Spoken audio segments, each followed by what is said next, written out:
G'day, Jack. Yendi, how are you, boys? Good to see you again this week. Doing a fantastic job, as always, on this little podcast session you boys have got going. Thanks for inviting me to have a chat about the juniors.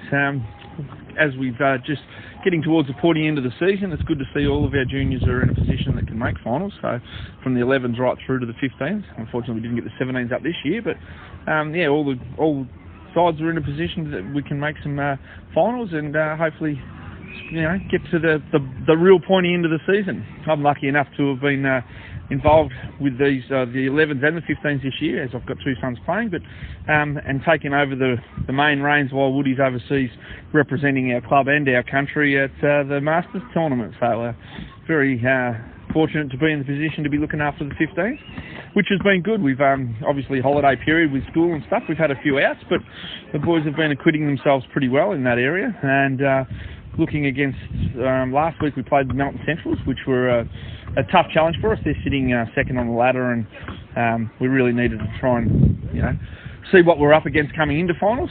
We've got a week this week against Gisborne Giants, and hopefully we can get a win there.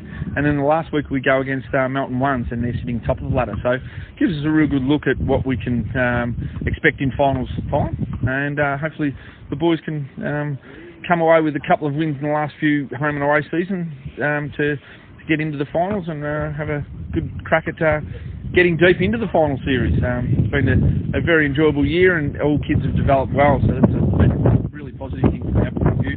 With last year with the club, we had two separated 15 sides, and it was a little bit dysfunctional at stages, to say the best.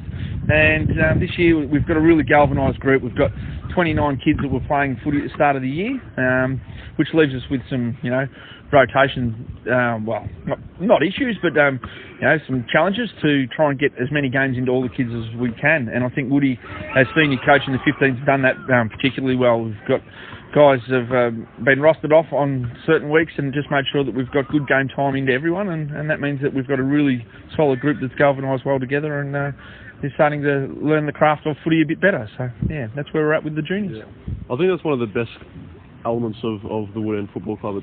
We've got a lot of youth coming from the bottom all the way up to the 19.5, so plenty of potential moving forward for the Woodend Hawks in the future. Yeah, I see that same too, Jack. It's great that we've got with three groups of under 11s. Jez has been doing a fantastic job down there with obviously the senior group of under 11s, or the A's, if you'd like to call them that, and had success last year and looks like having success again, some good success again this year, being undefeated on top of the ladder, and that can roll through. We've been at the club for a long time, and I'd like to think that some of our 15s that are playing football at the moment will, a couple of years from now, are vying for some senior positions. So if we can keep that going through and getting good numbers at the club, I think we can only go from strength to strength.